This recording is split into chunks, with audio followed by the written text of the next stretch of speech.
नमस्कार दोस्तों बहुत बार आपने देखा होगा कि आप अपने दांतों की सफाई कराने डेंटिस्ट के पास जाते हैं।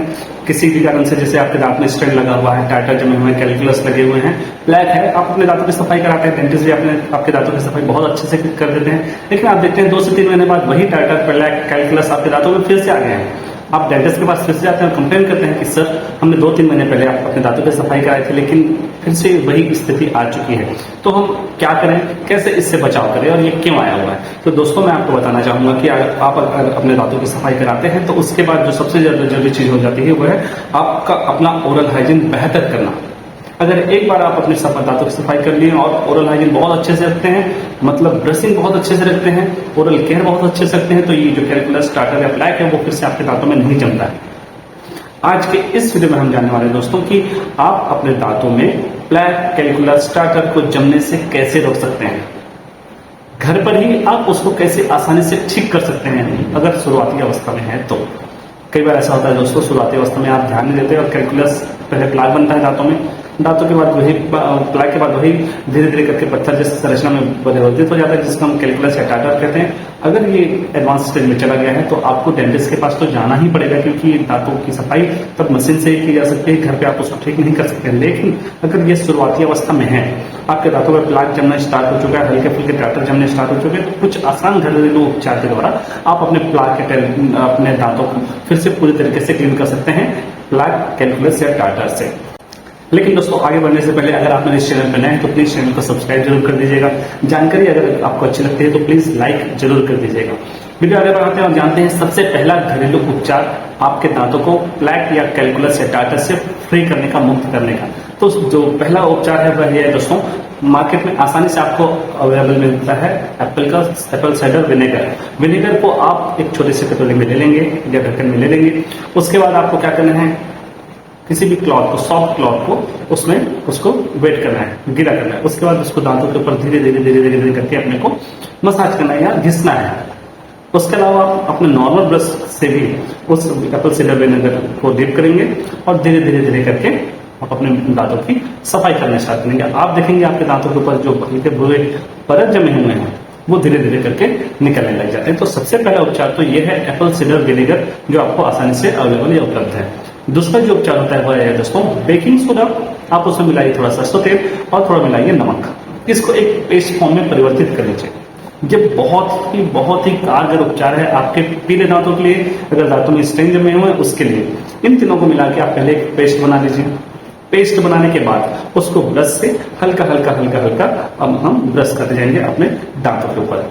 आप देखेंगे अगर कोई स्ट्रेन जमे हुए हैं तो, शुरुआती कैलकुलस है तो, या टाइटर है तो, या प्लाक है, वो आसानी से इससे निकल जाता है। डेली रूटीन में इसको आप शामिल करिए और आप देखेंगे आपके दांत पहले जैसे एकदम सफेद हो जाएंगे। कई बार ऐसा होता है दोस्तों, बिना प्लाक जमे हुए, कैलकुलस जमे, टाइटर जमे हुए भी कई लोग को स्मोकिंग की वजह से या किसी भी कारण से दांत धीरे धीरे करके पीले होने लगते हैं। उनमें भी ये उपाय बहुत ही कारगर है। आप एक बार इसको इस्तेमाल करके जरूर देखिएगा। जो नेक्स्ट उपाय वो ये है, अगर आप मार्केट में संतरा मिलता है, आप उसको लेते हैं, उसका जो छिलका होता है या संतरा के छिलके के अलावा नींबू का जो छिलका होता है, इन दोनों को आप क्या कर सकते हैं, उसके छिलके को धीरे धीरे करके दांतों के ऊपर आप मसाज कर सकते हैं या रब कर सकते हैं। लेकिन इसमें ध्यान आपको ये रखना होता है, बहुत देर तक हमको इससे मसाज या रब नहीं करना है। वैसे तो आप जानते हैं किसी भी चीज से हमारे दांत को बहुत देर तक नहीं घिसना चाहिए, लेकिन अगर घिसे तो दांतों में धीरे धीरे करके कनकनाहट स्टार्ट हो जाती है सफाई होने के बजाय। तो आपको कोशिश करना है नींबू का छिलका या फिर संतरा के छिलके को धीरे धीरे दांत के ऊपर हल्का मसाज करना है, 1 से 2 मिनट या रब करना है। उसके बाद आप देखेंगे आपके दांत धीरे धीरे करके सफेद होने लग जाएंगे। उसके अलावा कई बार अगर आप संतरे के छिलके को यूज नहीं करते हैं तो संतरे के छिलके को आप सुखा लीजिए, धीरे धीरे करके वो जब सूख जाएगा उसका पाउडर फॉर्म में चेंज कर लीजिए, उसमें थोड़ा सा नारियल तेल मिला लीजिए और इसको पेस्ट के फॉर्म में बदल के धीरे धीरे करके ब्रश से आप अपने दांतों के ऊपर ब्रश करेंगे। आप देखेंगे आपके दांत धीरे धीरे करके सफेद होते जाएंगे। तो ये हुआ अगला उपाय। नेक्स्ट उपाय है दोस्तों एलोवेरा जेल। जी हाँ दोस्तों, एलोवेरा जेल तो वैसे हमारी स्किन के लिए, हेयर के लिए बहुत ही कारगर उपाय होता है सभी तरीके से परेशानी से बचने के लिए। वैसे ही दांत के लिए भी उतना ही इफेक्टिव होता है। आपको क्या करना है, एलोवेरा जेल थोड़ा सा बेकिंग सोडा मिलाना है, थोड़ा सा ग्लिसरीन मिलाना है, फिर से इसको पेस्ट फॉर्म में यूज करना है। कोशिश कीजिएगा जो आप एलोवेरा लेंगे वो नेचुरल लें, मतलब पत्तियों को थोड़ा हटाइए और इसके गुदे को धीरे धीरे करके चम्मच से आप निकाल सकते हैं, किसी भी चीज से निकाल सकते हैं। नेचुरल एलोवेरा आपको यूज करना है। इसको पेस्ट फॉर्म में बदल के फिर से आपको ब्रश से धीरे धीरे करके आपको अपने दांतों के ऊपर इसको लगाना है। आप देखेंगे ये भी आपके दांतों को सफेद करने के लिए, प्लेक को हटाने के लिए बहुत ही कारगर उपाय है। अगला उपाय नहीं दोस्तों, अगला एडवाइस है। जी हाँ दोस्तों, आप कुछ भी उपाय करिए, अगर आप इस वाले जो एडवाइस है इसको अगर फॉलो करते हैं, आपको कभी कुछ भी करने की जरूरत नहीं पड़ेगी।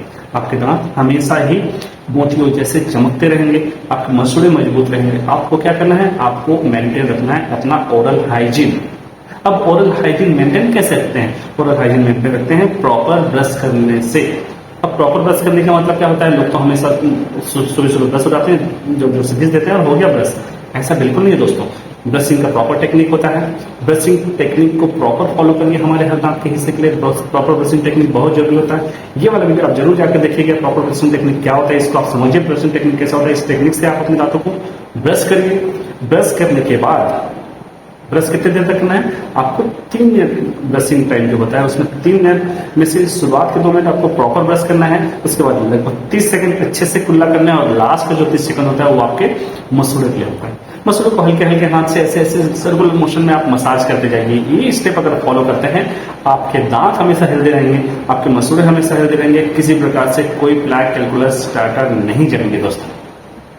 प्लैक, कैलकुलस या टार्टर तभी जमता है जब आप अपना ओरल हाइजीन प्रॉपर नहीं रखते हैं। हमेशा आपके दांतों और मसूड़ों के बीच एक छोटा सा स्पेस होता है, इसी स्पेस में जाके हमारे जो फूड पार्टिकल है जाके जम जाते हैं।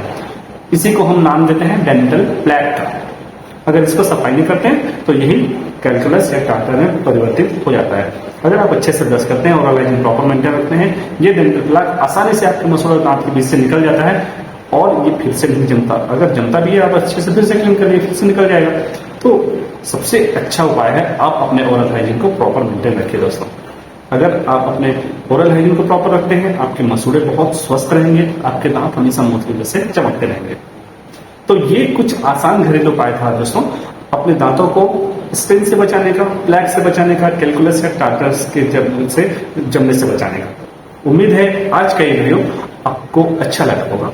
अगर अच्छा लगा तो प्लीज एक लाइक जरूर कर दीजिएगा, अपने स्नेहीजनों में शेयर जरूर कर दीजिएगा। मिलते हैं अगले वीडियो में, जब तक के लिए धन्यवाद।